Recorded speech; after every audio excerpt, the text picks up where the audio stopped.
تحریک میں شریک ہوا، حالانکہ کہاں گاندھی کہاں خلافت، کیا ان میں رشتہ کیا ہے، لیکن اسے اندازہ ہو گیا تھا کہ اگر ہم نے مسلمانوں کا ساتھ اس وقت نہیں دیا جبکہ پورا ہندوستان گونج رہا تھا، بولی اماں محمد علی کی جان بیٹا خلافت پہ دے دو، ساتھ ہیں تیرے شوکت علی بھی جان بیٹا خلافت پہ دے دو، پورا ہندوستان، ایک عظیم تحریک تھی اس میں کوئی شک نہیں، بہت بڑی تحریک۔ لہذا اس پس منظر میں اسی کا اثر میں سمجھتا ہوں یہ ہوا کہ لکھنؤ پیکٹ ہوا 1916 میں، اور قائد اعظم کو اس میں کچھ سہولت جو ہے وہ نظر آ گئی، اپنی کامیابی کی شکل نظر آئی۔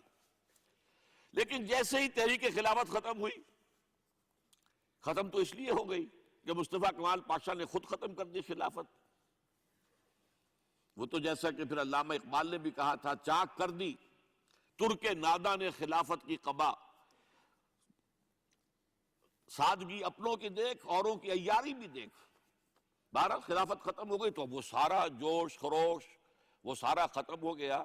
اس لحاظ سے یہ ہے کہ صورتحال تبدیل ہو گئی، اور اب ہندوؤں کے اندر دوبارہ وہ اپنی جو عصبیت اور مسلمانوں کے خلاف ان کے اندر جو جذبات تھے وہ اوپر ابھر کر آئے۔ چنانچہ 1928 میں نہرو رپورٹ شائع ہوئی ہے، جس نے کہ اس معاملے کے اندر ساری امیدیں جو مسلمانوں کو ہو سکتی تھی ہندوؤں سے، ان سب کا قلع کما کر دیا، اور معلوم ہوا کہ ہندو کسی درجے میں بھی مسلمانوں کو کوئی حیثیت دینے کو تیار نہیں۔ یہ نہرو رپورٹ جو ہے یہ بہت ہی سمجھیے کہ ٹرننگ پوائنٹ ہے۔ اس کے بعد جناح صاحب نے کوشش اور کی، تجاویز دہلی کچھ اور خاکہ دیا کہ کم سے کم یہ مان لو، وہ بھی رد کر دی گئی۔ پھر 14 نکات دیے، وہ بھی رد کر دیے گئے۔ اس کا نتیجہ یہ نکلا کہ انتہائی مایوس، دل گرفتہ، دل شکستہ ہو کر محمد علی جناح نے ہندوستان کو خیر باد کہہ دیا۔ یہ نوٹ کیجئے، ان کی زندگی کا ایک دور یہاں ختم ہوتا ہے۔ 1931 میں وہ انگلستان منتقل ہوئے، ایک کوٹھی خریدی، اپنی لیگل پریکٹس شروع کر دی، اور ہندوستان کی سیاست سے بالکل کنارہ کشی کر لی۔ اب آئیے ذرا دوسری طرف، دوسری شخصیت جو ابھری وہ کون؟ علامہ اقبال۔ میں عرض کر چکا ہوں کہ ان کی ابتدائی تعلیم میں اور خاندانی پس منظر کے اندر مذہبی اثرات بڑے گہرے تھے۔ بہرحال انہوں نے ایم اے کیا ہے غالباً 1897 میں، اور اس وقت کا کچھ اقبال جو ہے، اس وقت سے لے کر 1905 تک کا اقبال، ایک طرف تو اس میں بھی نیشنلزم تھا، ہندی نیشنلزم، یہ نوٹ کر لیجئے۔ چنانچہ اسی دور کا اس کا ترانہ ہے، سارے جہاں سے اچھا ہندوستان ہمارا۔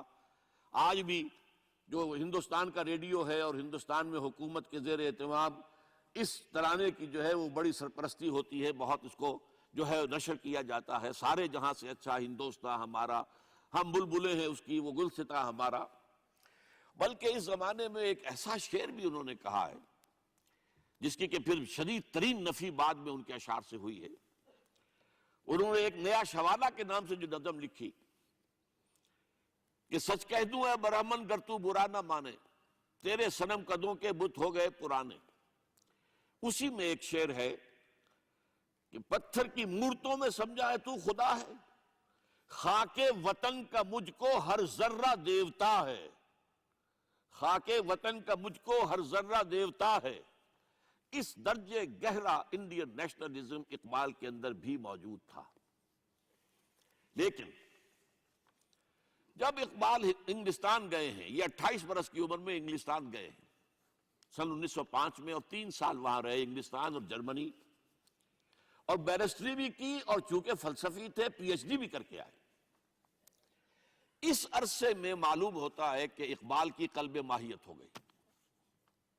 یہ میرا ایک تجربہ ہے، بڑا پرانا ہے، میرا مشاہدہ تھا۔ 1970 میں پہلی مرتبہ میں انگلستان گیا تھا، میرے چھوٹے بھائی وہاں زیر تعلیم تھے، انہوں نے بلایا تھا۔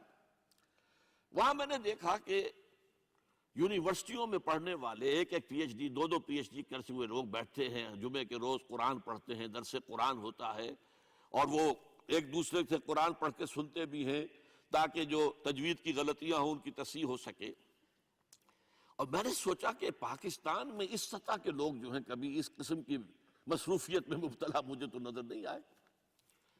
تو اس کا مجھے ایک اصل میں تجزیہ میرا یہ تھا کہ جن لوگوں کی بنیادی تربیت میں اور خاندانی اثرات میں مذہب کا ایلیمنٹ موجود ہوتا ہے، چاہے وہ ہندوستان میں رہتے ہوئے وہ زیادہ ظاہر نہ ہو، نمایاں نہ ہو، اس کے آثار سامنے نہ آئے، لیکن جب وہ ایک مخالف ماحول میں پہنچتے ہیں، اس مخالف ماحول میں ان کے اندر کا وہ چنگاری ان کی جو ہے وہ شعلہ بن کر بھڑکتی ہے۔ چنانچہ یہ معاملہ میں نے پھر بعد میں امریکہ میں بھی دیکھا، ہر جگہ دیکھا ہے کہ وہاں دو نتیجے ہوتے ہیں، یا تو یہ کہ ایک آدمی ڈاؤن دی ڈرین گیا، تو وہاں کی تہذیب میں رنگا گیا شراب اور یہ اور وہ اور رقص اور سب یہ ساری چیزیں آ گئی، اور یا پھر جو بچ گیا جس کے اندر دین کا کوئی حمیت کا شائبہ تھا، وہ پھر بھڑکتا ہے، پھر وہ ایکٹیوسٹ ہوتے ہیں، وہ کام کرتے ہیں۔ لہذا یہ معاملہ جو ہے علامہ اقبال کے ساتھ پیش آیا، اور خود انہوں نے کہا بھی ہے، مسلمان کو مسلمان کر دیا طوفان مغرب نے۔ وہاں سے جب یہ واپس آئے ہیں تو اب نوٹ کیجئے